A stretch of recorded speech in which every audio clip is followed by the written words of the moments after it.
My name is John Hodgson from Handiwork Games, and we thought it would be a nice idea to make some little short videos explaining, to start off with, just the basics of Cold City and Hot War. So I am joined today by Malcolm Craig, the creator and designer of Cold City and Hot War, whose name I always get the wrong way around, and I'm trying really hard to not do that. Malcolm, could you give us a bit of an introduction on who you are? So I'm Malcolm Craig, and my day job, which I'm currently in now, as you can probably tell, I am a senior lecturer in American history at Liverpool John Moores University at Liverpool in the UK, remarkably enough. And by night, I am a games designer, well, has been games designer of yesteryear, but now back, like a greying superhero with limited powers. So yeah, you say you're back. This is the second edition of Cold City and Hot War. Yes. Some folks I know who will have already signed up at the campaign, there'll probably be a link somewhere to do that. They will be well aware of these games.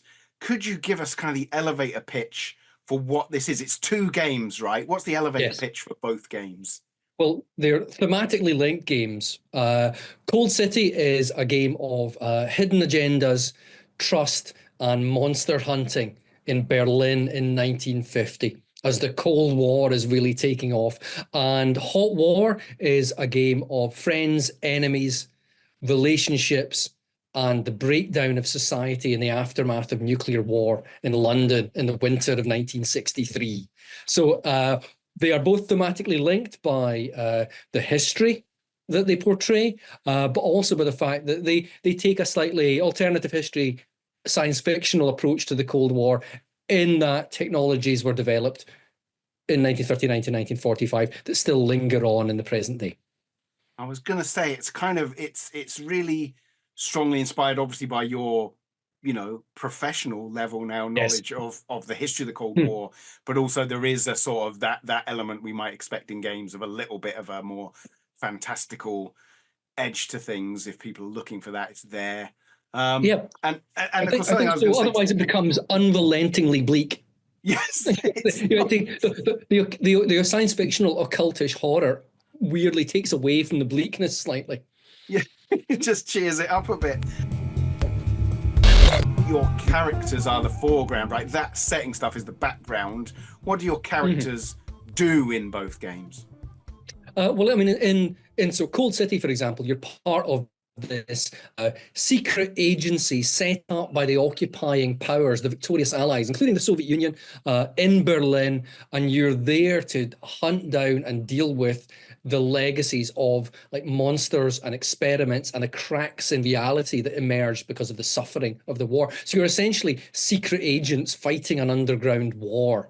To try and paper over the cracks and conceal all this from everyone else in the world. And then Hot War, your characters occupy a very similar role, but it takes place in London in the winter of 1963-64, and you're again agents of the state, but it is a state that is turning horribly towards awful forms of government and is already there. So you are pushing your own hidden agendas and perhaps trying to do stuff that is against the interests of the state, whilst dealing with all these monsters and horrors and the breakdown of society. Very good, very good. And what kind of system can we expect to see here? This isn't, for example, this is not 5e, right? What kind of system is this? So it is, at the most simple level, it's based on D10s, but it is very much focused on story, producing story at the table. The game situation in both games that you start off playing is created at the table by everyone. It reduces the cognitive load on the GM, called control in this, for obvious reasons, harking back to spy fiction. And the dice, as with many other games, the dice help you interpret the story that emerges, what's happening at the table, and push it off in interesting directions, make interesting things happen. And the system allows you to mechanically bring in things like trust, relationships, the hidden agendas that the characters have. And all of that contributes towards the play at the table. Something I really like about it is that character interaction. It's not quite what what the youth of today would call PvP, player versus player, but that can happen, right? And it is about a drama, isn't it, between characters? In Cold City, you have trust, uh, and people can be betrayed. You can use people's trust in you against them. So the characters can use trust positively, but you can also betray the hell out of everyone, perhaps to advance one of your hidden agendas. In Hot War, it's slightly different. Instead of trust, you have relationships, because it's about a society undergoing breakdown. So therefore, you can use relationships in positive and negative ways. And again, you might betray the person that you love the most in the world in order to advance something that you perhaps hold even dearer than their love for you. So all of this interpersonal stuff is built into the very heart of how the game actually works. Games actually work. Yeah, this is about relationships, isn't it? And yeah. Cool stuff. I know what I was going to ask you. So these are second editions. Yes. What's kind of changed from the first editions? Yeah, so the first edition of Cold City came out in 2006. Hot War came out in 2008, and it was a kind of an evolution of that, and huge to my interest in the nuclear age. So what has changed? The biggest change, I think, that people who know the games already will notice is that they are now much less traditional on the GM side. So in the previous iterations, the GM had to do this kind of like, the fiddle work of creating NPCs, and that was, all that stuff there. That's all gone now. What the GM uses to provide opposition and conflicts is groups of dice that relate to different parts of the setting. So you can have, in Cold City, for example, you have internal enemies, external enemies, monsters, the city of Berlin itself, and the cold, which is the wider influence of the Cold War as an idea, as a system, as a series of events, and the history of the Cold War. And then in Hot War, the GM control has a similar kind of like set of things going on. They again have internal enemies, external enemies, monsters, London, the environment of the city itself. But then instead of the cold, you have breakdown, which is the breakdown of society and of politics and just the destruction wrought by a nuclear and occult apocalypse. That sounds really good. Yeah, quickfire questions show. It's me, John Hodgson from Handiwork Games, and who are you for the first quickfire question? Dr. Malcolm Craig, Senior Lecturer in American History at Liverpool John Moores University, and also designer of Cold City and Hot War. That's really good to know that you're here, because that's what we're talking about today. We're doing these really quick videos. I like the format. It's very manageable for me. We're talking really fast. We're talking really fast because to overcome the shorter format, I'm going to ramble in eighth gear. Just speed it up. But I thought it'd be a nice thing today if we talked about playtesting and things like that. We've got the upcoming public playtest. We're finalizing stuff for that. That will be going out soon. At the time of recording, probably not when you watch this, but at the time of recording, you can still sign up to playtest the game ahead of the campaign launch. I said I wasn't going to do things like this that date it. It's too late. I've done it. Right. So, but you have already done quite a bit of, playtesting, internal playtesting, as it were. I believe with some of your students. Is that right? Yes. So the core mechanics of both Cold City and Hot War are the same as they were. But I had last year, brilliant opportunity. I asked my head of department, I'd like to play test one of my games because it's involving history. I thought, can I get some undergraduate students? So I put an open call, and I had three of them. We did a 4-week play test of Cold City, and it was amazing. They were so into it. They didn't have very much experience of role-playing games. Fantastic. Totally bought into it, understood what it was about. Great time. So what was the scenario they were presented with, or who did they play in the scenario? Which is sort of more important to talk about first? So we went through the process of collaborative situation creation that's in both Cold City and Hot War. We did this for Cold City. So we collaboratively came up with what they were going to be doing, the enemies, the antagonists, what is happening to them, all of that kind of thing. And then they did their characters, and they all kind of settled on, they were either kind of like scientists, engineers, technocrats of some kind who'd been brought into this. One was German, one was Soviet, one was American, and they were brought into this kind of like secret organization in Berlin in 1950. So they were also basically scientists and engineers who were suddenly told, "Oh, you're secret agents now." And they're like, Nice. "Ah, what do we do?" And it was great fun. They were so imaginative about their characters, and I wasn't expecting 19-year-old students to say, "Oh yeah, we want this to be like a film noir." Right. And they were like, "Yeah, but we want it to be like a noir." And I was like, "Wow, that's brilliant." So it was lovely. Some great characters, great moments. Yeah, really good fun. Because that's a part of the game, isn't it? So I really like the collaborative sort of setting stuff that everyone works together to build the sort of parts that are going to be in it. That's really cool. Also, I really like it's a formal kind of setting, a dial, if you like, isn't it, for the Yes. tone of the game? Yes. Can you Yeah. So can you expand on that a bit?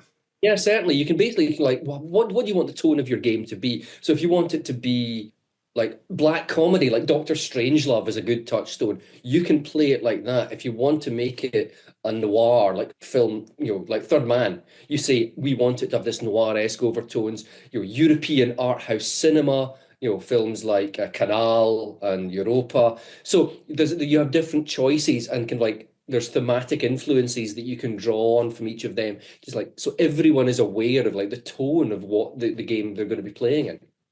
This is really good, isn't it, for in comparison to uh, other role-playing games, let's say shorthand. It's quite good because you know what the setting in Cold City in particular, the setting is Berlin, but setting Yes. the tone, that's really lovely thing, I think, because that Yeah, brings everyone together and on the same page. and all of this is not just the tone. You go through kind of like who are our antagonists going to be, and then one of the new bits, the thing that I was actually really wanting to play Mm. test, was the elements of the game that are new that take the load off the GM. So it Right. used to be in the old versions of the game, the GM would have to create stats for monsters and NPCs and all that. And if you like that and that's a part you love about the game, great. But that's not in these games now. So now part of this collaborative game creation is assigning dice to different groups. And the GM draws on those dice to provide adversity and antagonism. So in Cold City, there are internal enemies, external enemies, the city of Berlin itself, monsters, and the cold. And then in Hot War, they are internal enemies, external enemies, monsters, London, and breakdown. So Right. it takes the load right off the GM, and you can see everyone can say, okay, we want monsters to be prioritized in this or internal enemies. So you load more dice into those, and that indicates to the GM what the players and everyone else at the table wants from the game. So the mechanics in that sense are quite a strong pacing device, right? And you can I'm imagining from what when I say from what I've read, the book, Yeah. as I like to call it, the entire game, there's going to be a sort of push and pull on pacing, between the players and the GM.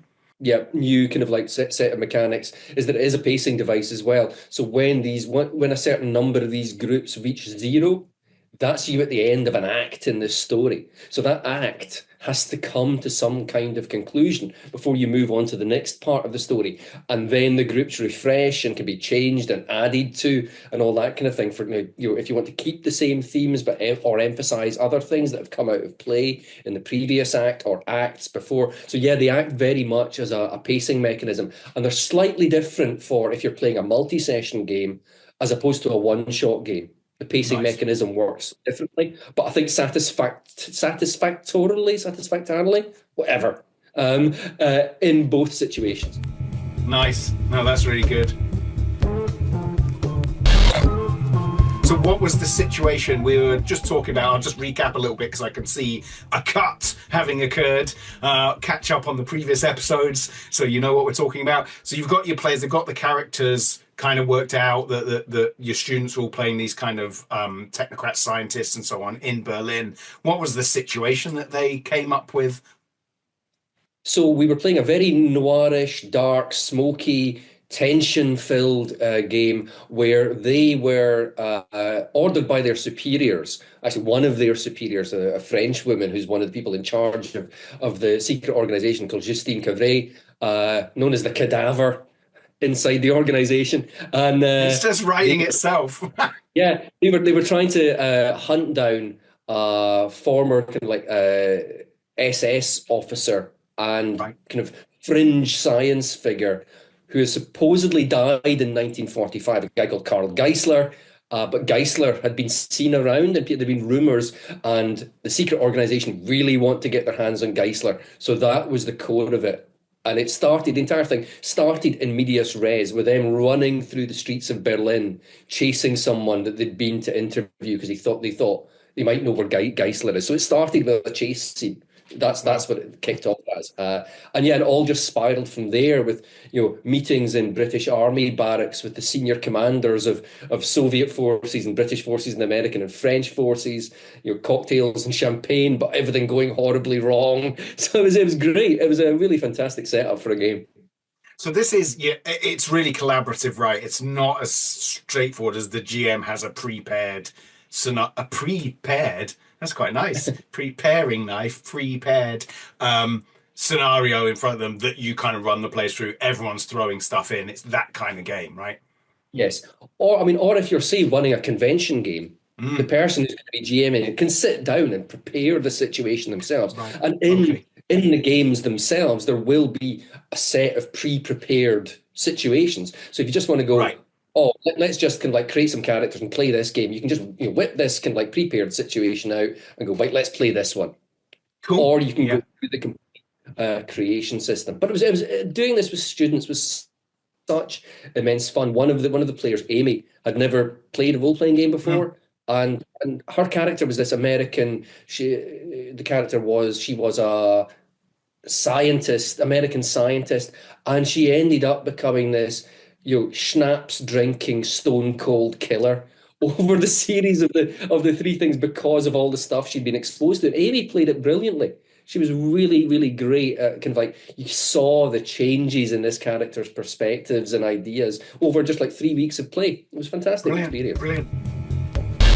Oh yeah. So what? I don't know if we can answer this. But in the game, so you've got your characters, you've got your situation, right? It's kind of like a scene. What are you doing as a player? What are you sort of manipulating to make the game work? What do the mechanics do, if that's possible to answer in a brief, concise manner? Yeah, so like play your character, most obviously. Mm, Uh, push for conflict. right.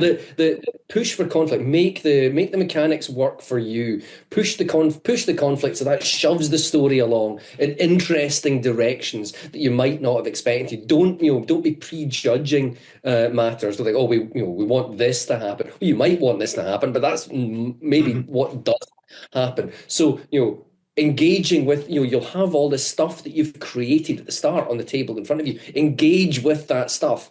Like, oh, right, we've got this antagonist, Geisler. Okay, I want to kind of like go and like this Kneipe, a bar that we know Geisler in the 1930s used to be a regular patron of. I wonder if anyone remembers him or has met him. Great, that's a brilliant Yeah, yeah. idea for a scene. Let's go there. We end up at the Kneipe, So that kind of stuff of just really driving things forwards in collaboration with everyone else at the table, using the stuff you've set up, using the conflict mechanics to drive the story forward, and just create interesting, exciting, unexpected moments in the game. That's our playtest. Totally did not go in the direction anyone ever thought it would, and it was a brilliant and satisfying story in the end. Nice. So I take it players are they're setting like a goal for what their characters kind of want to achieve. The GM is kind of laying out the territory, if you like, of the scene in a bunch of Hmm. different ways. And then are you kind of rolling dice to determine how things go? Yeah, so I mean, in both Hot War and Cold City, all the characters have hidden agendas, and Right. these are they have a personal hidden agenda, but something that's personally driving them, and they have a in Cold City called a national hidden agenda, something they've been told by their bosses back home to do. Right.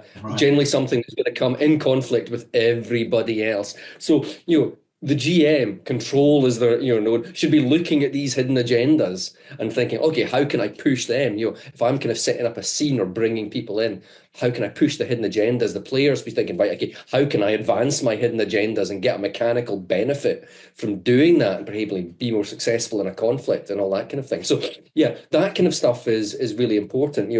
Everything, whether it's the overarching sense of the Cold War or the breakdown of society and after a nuclear war, hidden agendas, trust, who the characters actually are, all these have a mechanical contribution that has outcomes through conflict and changes the story and changes the characters.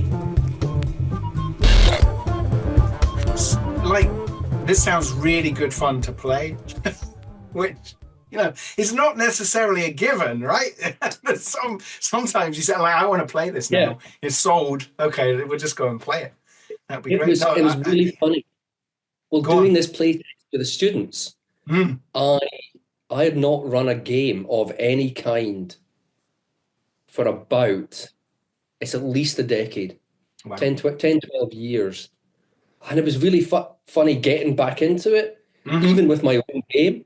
But actually, it all came back, and I was like, oh, hang on a minute, this is much easier. This game I've created is actually quite good at making my job really, really easy. I felt a certain burden of responsibility that the students had signed up to do this on their own time. I'm one of their lecturers, so I don't want to look like a complete idiot, in front of them, not having the faintest idea what I'm doing. I was really surprised. I was like, oh, I'd forgotten how much fun this was. Right. Doing this kind of thing was great. It's always, if you're running your own game, I always think it's just terrifying, because if you're running a game you've bought, you can kind of you can go, oh, this game's bad because of this thing in it we don't understand. This is badly written, or this was poorly presented, or I couldn't find this bit in the book. But if it's your own game, you don't get any of those kind of excuses to grease the wheels, Yeah.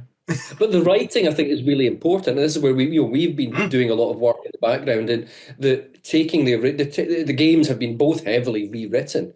But I think you and I have had sort of conversations with Morgan and Gregor as well about where there needed to be that greater clarity in the text, because originally these games came out of this mid-2000s indie small press scene where there was lots of assumptions about what happened in the language. And the games are now, I think, much clearer and more accessible to someone who perhaps isn't familiar with a game such as this. You can pick it up and read it and go, oh, I know how to play and or run this game. And that's been a really satisfying part of this entire process of creating the new editions, is making them better in terms of that level of accessibility and the engagement that people can have with them. I know my own contribution has largely been to go, I don't know what that is. I don't know what that is, but that's the useful thing, isn't it? To have something that I don't get it, which, that I've made lemonade out of my own inability. But yeah, no, I think it's come really together, Sorry, go on. I mean, that's really, sorry, I keep talking over you, John. That's really useful. I keep saying to students when I'm marking essays or giving them advice about essays, is write for an informed but non-expert audience. Right, yeah. Part of this kind of position, heal thyself kind of things, like, I need to pay more attention to that, of writing for a non-expert audience in writing about the procedures and mechanics and the way these games play. I think it's really interesting that you talked about the early 2000s kind of indie scene. I think it seems weirdly, we talk about this a little bit, it seems weirdly forgotten in some quarters. I know certainly in the UK role-playing game scene, there are a great many creators, and I'm not disparaging anyone when I say who are like children then, because we're really old, right? So they're not aware necessarily of things like the collective endeavor, right? Yeah, I got my hair cut earlier and it was just all grey, and I was like, whose hair is that? Where's this hair coming from? Where's this? Oh, it's mine. I think that is, there has been kind of I've read professionally, several histories of role-playing games, some of that come out recently, and they all tend to be quite US-centric. Now, of course, the vast majority of the role-playing games industry in the English language speaking world has always been centred in the US. That's unavoidable. There's a certain kind of eliding of the UK scene in that period. People forget there were some really important games and designers emerged from that early to mid to up to 2010 period of design, Yeah. where people remember rightly, figures like Vincent and Meg Baker, in the US, Mm. Emily Care-Boss, Paul Shega, that kind of thing. But the conversation never seems to include a lot of the important designers, Gregor Hutton, I mean, for God's sake, who emerged from the UK scene as Mm. well. It's always had its own sort of aesthetics, hasn't it? The UK scene, I think, which is it's always provided an interesting, in line with the way the UK I think tends to work with the American market or American ideas. I think it's quite an Mm, interesting interplay. It's nothing yep. to do with this game at No, all, but nothing at all. but that's Nothing how at it all. goes. That's what you get. Yes. But yeah, I think yeah, Really, I'm really really excited. rambling. Yeah, really rambling. That's fine. It's Yeah. good. It's all good. Yeah, it's been interesting to come back to it, and it's been very interesting for me in reading the text. I had no idea, and purposefully had no idea what was sort of from the original version. I've been purposefully ignorant of the original version in order to read the new one. Right, that's been Yeah. quite important to me to go. No, we're starting from scratch. This isn't a nostalgia game. I mean, I'm very glad to see there's so many people that fondly remember the original games and they're like the bedrock of what we're doing. But if you don't know anything Mm. about those original games, that's fine. You don't need to. And you don't have to be old. It's okay. Exactly. I mean, we're doing them because they're still good games, and they're going to be even better games with these revisions. They're going to be more accessible. They're going to be more playable.